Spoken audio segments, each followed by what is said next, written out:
Bueno, mis hermanos, estaba pensando justamente acerca de esto, que las personas tienen conceptos acerca del Señor Jesucristo.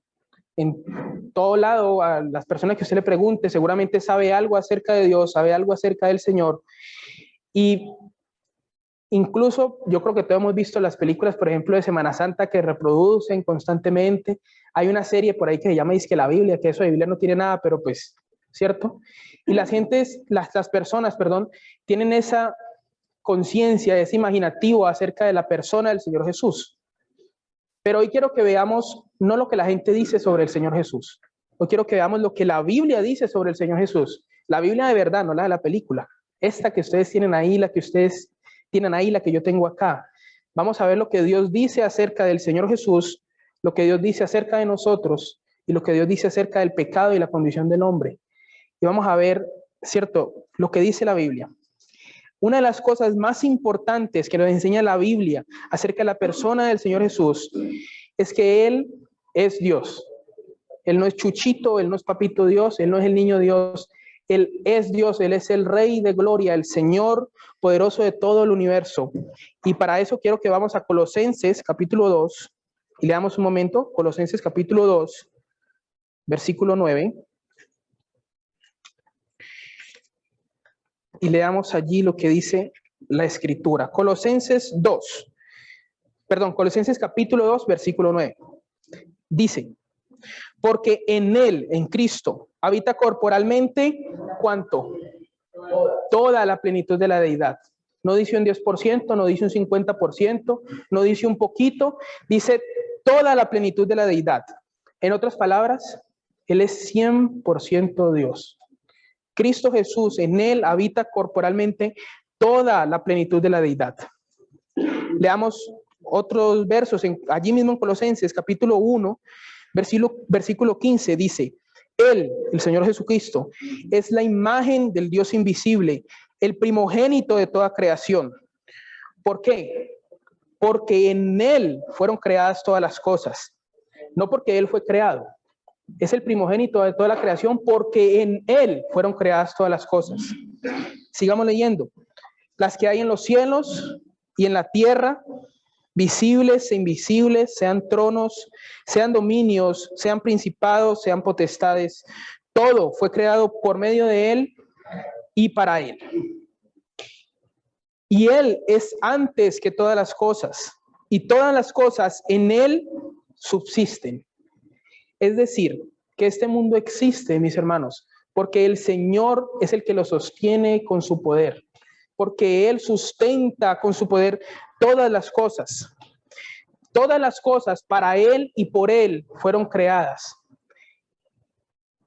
Él vive desde antes de la creación. Él existe por la eternidad. Él tiene poder, mis hermanos, para guardar, para crear y para sostener a toda la creación. El Señor Jesucristo no es una persona cualquiera, no es un hombre, no es un profeta, no es un gran maestro. Él es Dios, mis hermanos. Y eso es importante, porque este Jesús, que es Dios, se encarnó. Él vino a este mundo, Él tomó forma de hombre, hecho semejante a los hombres, como dice el capítulo 2 de Filipenses. Él dejó su trono de gloria para nacer en un pesebre, nacido de mujer y nacido bajo la ley, como dice la Escritura. Pero el Señor Jesús no nació en un palacio, no nació en un castillo, no nació como un rey de gloria que es. Él nació en un pesebre porque cuando Él nació no hubo para Él espacio en el mesón. Lucas capítulo 2, vamos a leer acerca del nacimiento de nuestro Señor Jesucristo en Lucas capítulo 2. Versículo 3, mis hermanos. E iban todos, Lucas capítulo 2, versículo 3.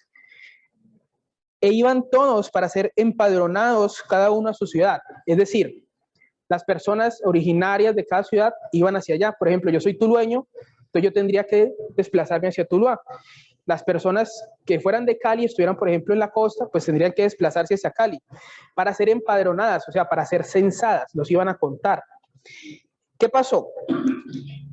Dice, versículo 4, y José, el esposo de María, subió de Galilea, de la ciudad de Nazaret, a Judea, a la ciudad de David, que se llamaba Belén, por cuanto era de la casa y la familia de David. O sea, José era de Belén y él se dirigía con su esposa hacia Belén porque tenían que ser censados.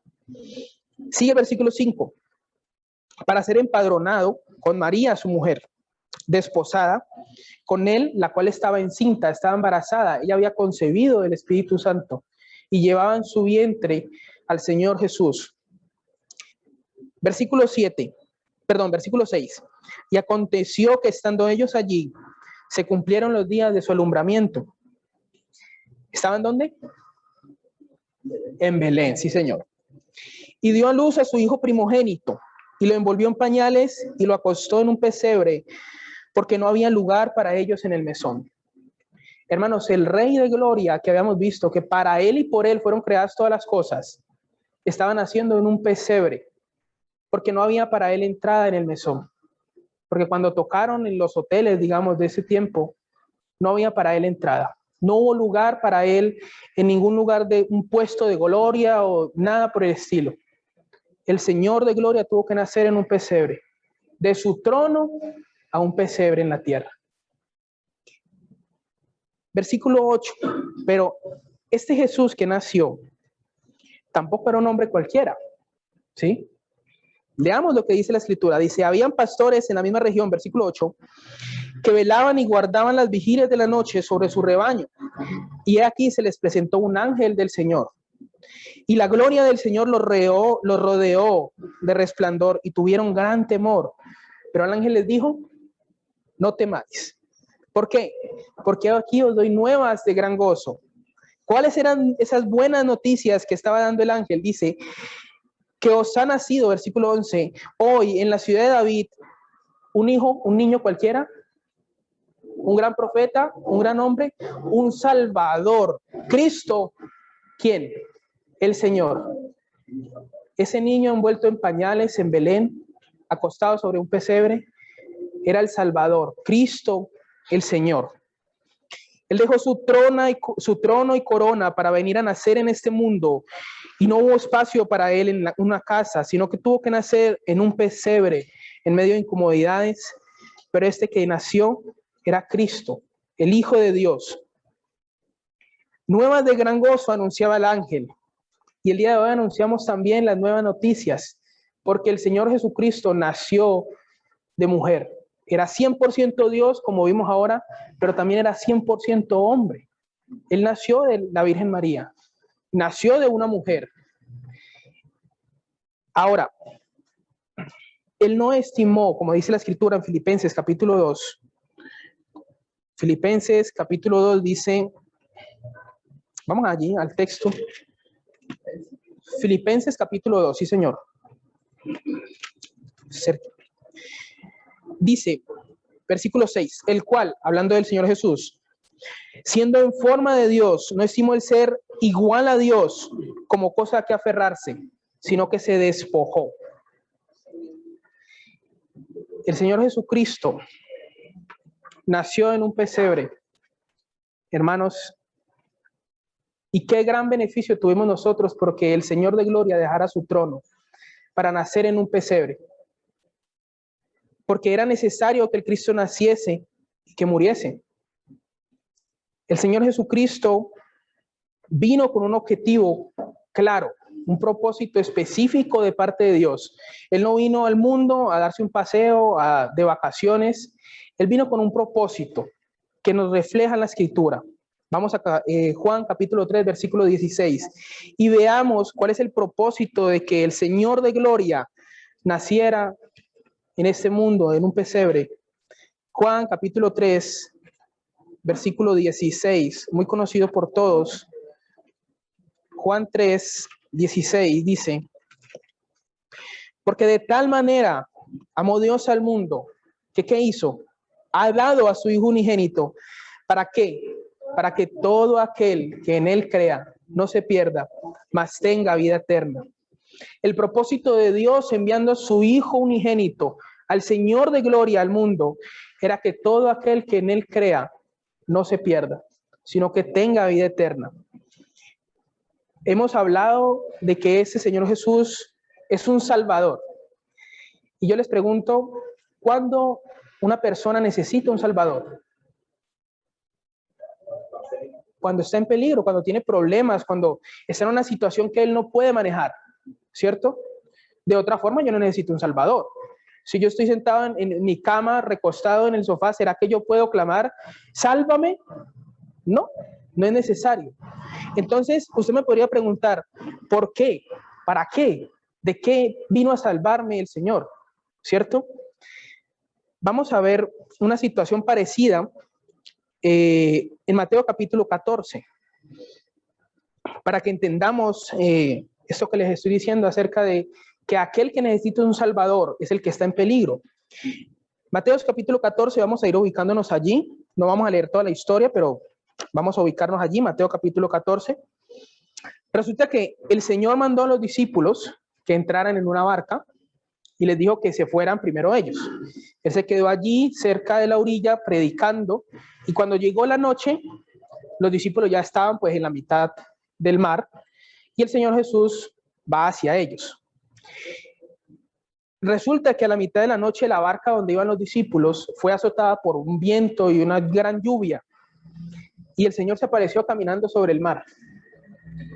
Y dice versículo 26 de Mateo capítulo 14, y los discípulos viéndole andar sobre el mar se turbaron diciendo, un fantasma, y dieron voces de miedo.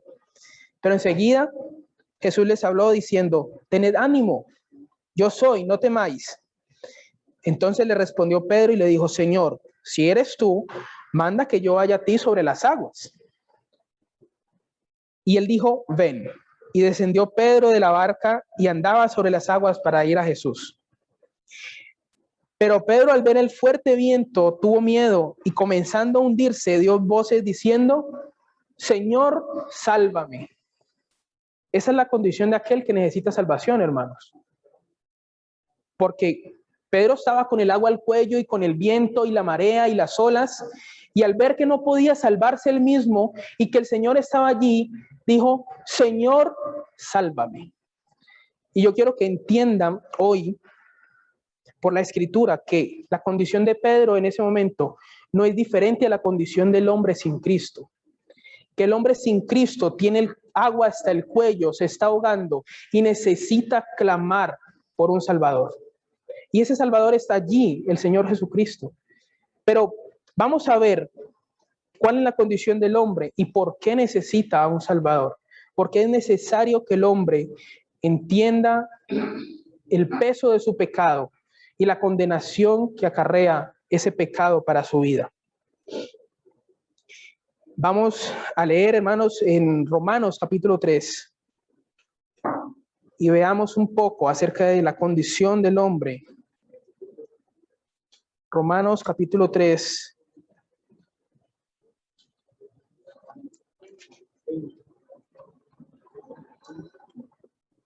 Versículo 23. Por cuanto todos, ¿cuántos? Todos, sin excepción alguna, absolutamente todos los hombres pecaron y están ¿qué? Destituidos, apartados, alejados, sin esperanza de entrar. ¿De qué? De la gloria de Dios. El hombre sin Cristo no tiene manera en absoluto de entrar a la gloria de Dios. Por varias razones. Primero, porque su pecado es tan terrible, tan asqueroso, tan maloliente, que no puede estar delante de la presencia del Señor. Vamos a ver lo que dice Job capítulo 25 y leamos un poco acerca de esta condición sobre la santidad de Dios. Porque el hombre no puede acercarse a Dios en su condición de pecado. Job capítulo 25. Es muy cortico, vamos a leer desde el versículo 2, dice, el señorío y el temor están con él, con Dios. Él hace paz en sus alturas. Tiene sus ejércitos número sobre Job 25. Tiene sus ejércitos número sobre quién no está su luz. ¿Cómo pues se justificará el hombre para con Dios? ¿Y cómo será limpio el que nace de mujer? He aquí que ni aun la misma luna será resplandeciente, ni las estrellas son limpias delante de sus ojos. Pensemos en esto, en ese pasaje, y luego veamos la condición del hombre. Aquí que dice que ni la luna ni las estrellas son resplandecientes delante de sus ojos.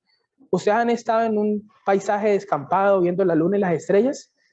¿Han visto el destello que provocan y lo bonitas que son? Bueno, lo que dice este pasaje es que eso es pálido, es sin gracia delante de la majestad de la altura de Dios. Vamos a ver cuál es la condición del hombre. Isaías 1.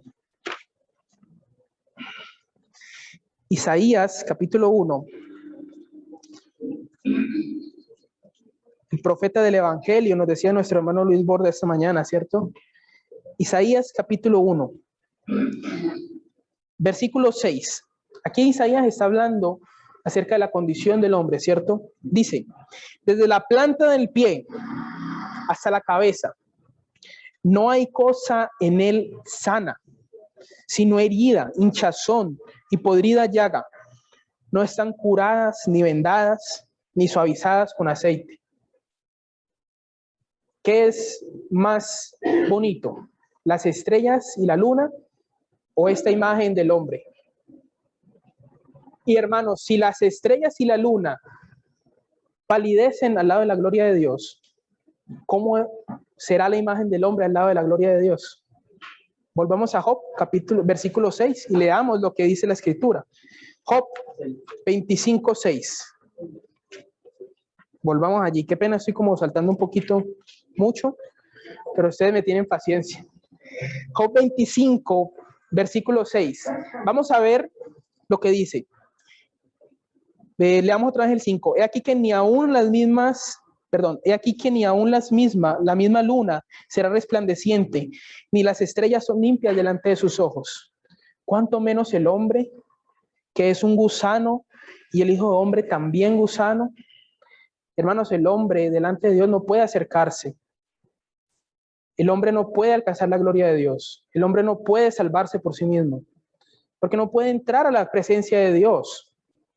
Porque a causa de la santidad de Dios y de nuestro pecado, estamos destituidos, como habíamos leído antes. Porque la paga del pecado es muerte, dice la Escritura.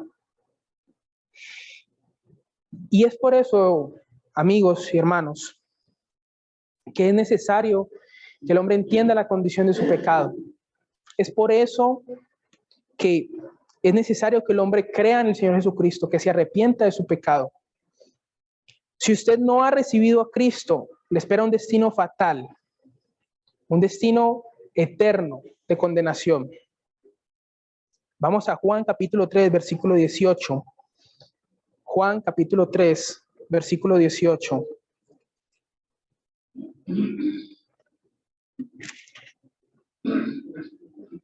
Habíamos leído en el versículo 16 que la razón por la que Dios había enviado a su Hijo al mundo era para que el mundo fuera salvo por él, ¿cierto? Para que todo aquel que en él crea no se pierda. Versículo 17, porque no envió Dios a su Hijo al mundo para condenar al mundo, sino para que el mundo sea salvo por él. Sí, Señor. Ahora, versículo 18, el que en él cree no es condenado, pero el que rehúsa creer, pero el que no cree, ¿qué pasó? Ya ha sido condenado. ¿Por qué? Porque no ha creído en el nombre del unigénito Hijo de Dios. Entonces el mensaje del Evangelio tiene esas dos caras, digamos. Por un lado los que creen y por otro lado los que no creen. No hay más divisiones, no hay puntos medios, no hay grises. ¿Cree o no cree en el mensaje del Evangelio? ¿Es salvo o no? ¿Ha clamado al Señor por salvación o no? Es así de sencillo. No hay puntos medios en este mensaje. Solo hay dos condiciones en las que el hombre puede estar delante de Dios: salvado o condenado. Ahora, el Señor Jesús dejó su trono y corona, como habíamos visto antes, para venir a nacer en un pesebre y sufrir la muerte. porque usted y yo a causa del pecado estamos alejados de Dios, porque había una deuda que usted y yo no podíamos pagar.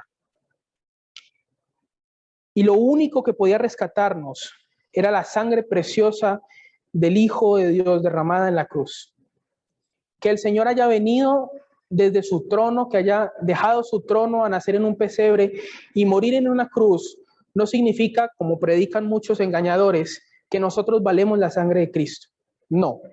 Lo que significa es que nuestra deuda era tan grande, tan imposible de pagar, que ni aún el universo entero podíamos haber dado toda la plata y el oro de este mundo y no habríamos alcanzado a pagar esa deuda. Lo único de infinito valor que podía pagar la deuda que el hombre tenía para con Dios era la sangre preciosa del Cordero. Primera de Pedro, capítulo 1, versículos 18 y 19. Vamos allí un momento. Primera de Pedro 1, 18 y 19. Sabiendo que fuisteis rescatados de vuestra vana manera de vivir, la cual recibisteis de vuestros padres. ¿Cómo fueron rescatados? ¿Cómo fuimos rescatados? No con cosas corruptibles como oro o plata, sino con la sangre preciosa de Cristo, como de un cordero sin mancha y sin contaminación. Sí, versículo 19, gracias, hermanita Gloria. Ya destinado desde cuándo?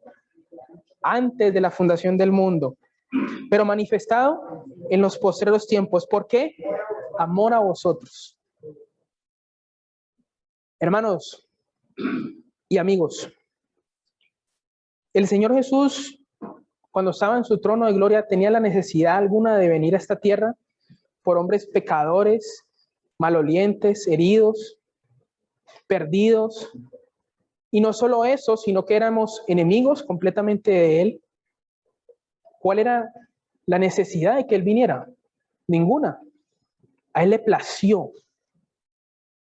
Él quiso salvarnos. Él quiso ofrecer una manera en la que el hombre pudiera llegar delante de Él para rendirle adoración. Y es a través del Evangelio de Cristo Jesús. Solo por gracia, porque por gracia sois salvos por medio de la fe. Y esto no de vosotros, pues es don de Dios. ¿Qué significa que la salvación sea por gracia, por medio de la fe? Que no podemos comprarla, que no podemos pagarla, que no podemos hacer nada para merecerla, sino que es un regalo. La gracia es un regalo que no se merece. Es un regalo que se le da a un enemigo, ¿cierto? Parece ilógico, pero así es. Así es de grande Dios, que a sus enemigos les ha regalado la salvación. No les ha pedido cuotas, no les ha pedido impuestos, no les ha pedido diezmos. Lo único que el Señor requiere es arrepentimiento y fe. Señor, sálvame. Lo que el Señor requiere es que el hombre conozca su situación de pecado, mire al Señor de gloria y diga: yo he pecado verdaderamente en contra de Dios y merezco el cielo, el infierno eterno, la condenación. Nosotros merecíamos el infierno. No había manera de que nosotros pudiéramos merecer el cielo. Pero gracias al Señor, ¿cierto? Porque Él dejó su trono para venir a este mundo para salvarnos. A Él sea la gloria por siempre, para siempre. Vamos a leer Hebreos, capítulo 9, versículo 27, y veamos allí otras cosas. Hebreos, capítulo 9, versículo 27, dice, Hebreos 9, 27. De la manera que se ha establecido para los hombres que mueran una sola vez, y luego de la muerte, el purgatorio, el juicio. El hombre no puede esperar a solucionar esta condición delante de Dios. No puede postergar esta decisión, ¿sí? Por varias razones. La primera es esta. Porque Dios ha establecido que los hombres mueran una sola vez. Y luego de eso, el juicio. No hay pasos intermedios. Esos cuentos de que les pagan misas y que pago plata y que oran por él y que rezan, eso es cuento. La Biblia, y no me lo estoy inventando yo no, ¿cierto? Es la Escritura la que dice que está establecido para los hombres que mueran una sola vez. Entonces esta es una decisión importantísima, porque es que no hay segundas opciones. Y muere y ya no hay arrepentimiento, no hay nada, hay juicio. ¿Y cómo está el hombre en ese juicio? Si no tiene a Cristo, totalmente condenado. Porque el Señor Dios, santo, santo, santo, es el juez y a él no lo puede comprar nadie. Absolutamente nadie puede comprar al Señor de gloria. Eso no es como los jueces de aquí, del mundo terrenal, que se les puede pasar el fajito por debajo. Eso no existe. No hay nada que pueda hacer el hombre. Después de que muere, viene el juicio. Entonces, la oportunidad hoy es el día de salvación. Hoy es el día aceptable. Venid y estemos a cuentas, dice el Señor. Y esta predicación del Evangelio es un mensaje no mío, sino del Señor, para que el hombre arregle las cuentas con Dios.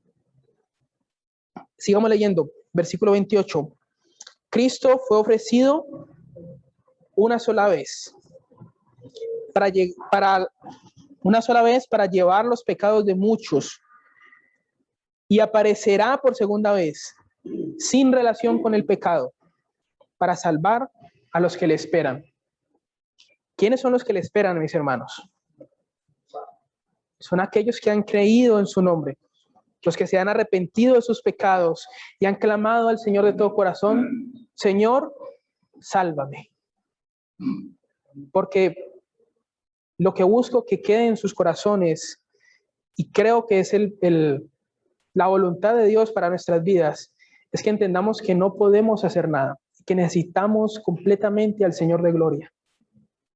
Que necesitamos, si usted ya es creyente, necesita aún más al Señor. Porque cuando viene la tempestad, solo nos queda Cristo. Porque si ustedes recuerdan el relato del barco, ¿se acuerdan? Cuando el Señor calma la tempestad, Él es el rey de todas las cosas, mis hermanos. Él gobierna sobre todo el universo. Y si usted no es creyente, Él es el único que lo puede salvar. No hay absolutamente ninguna otra persona, porque solo hay un Dios y un mediador entre Dios y los hombres. ¿Quién? Jesucristo hombre. 100% hombre y 100% Dios. El único mediador entre Dios y los hombres. No hay otro, solo el Señor Jesucristo. Yo ruego al Señor para que en serio, si usted no conoce a Cristo, usted se arrepienta hoy de sus pecados y le ruegue al Señor de todo corazón: perdóname, oh Dios, Señor, sálvame, porque Él es primero Señor y luego Salvador. Tenemos tiempo, sí, estaba revisando el reloj, asustado, el tiempo es nuestro enemigo, ¿no? Acá. Vamos a entonar un himno, mis hermanos, que nos hace pensar en esto que hemos hablado, que es el himno número 123. Tú dejaste tu trono y corona por mí, para venir a Belén a nacer. Vamos a entonar este himno, mis hermanos, y luego oramos para terminar esta reunión.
dice la última estrofa, ¿cierto?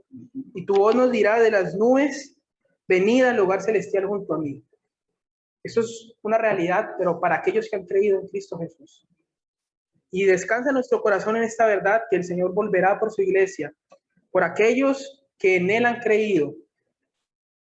Entonces, que cuando el Señor venga, pueda escuchar usted esta invitación y pueda ascender a las nubes con Cristo para morar en lugares celestiales con Él. Vamos a orar, mis hermanos, para dar por terminada la reunión. Padre, nuestro buen Dios y Señor, tú que gobiernas, Señor, todas las cosas, gracias.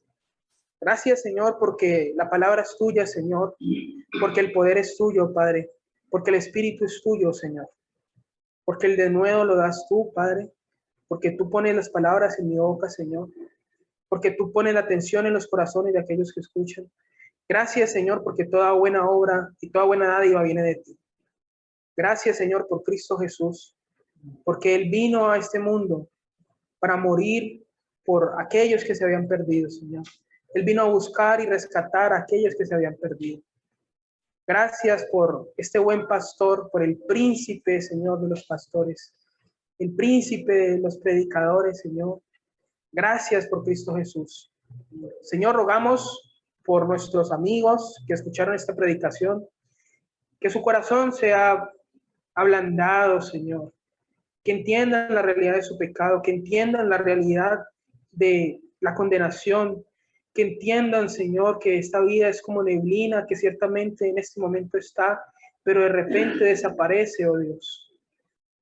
Y que busquen desesperadamente aquel Señor de gloria que puede salvar eternamente. Y rueguen de todo corazón, Señor, sálvame.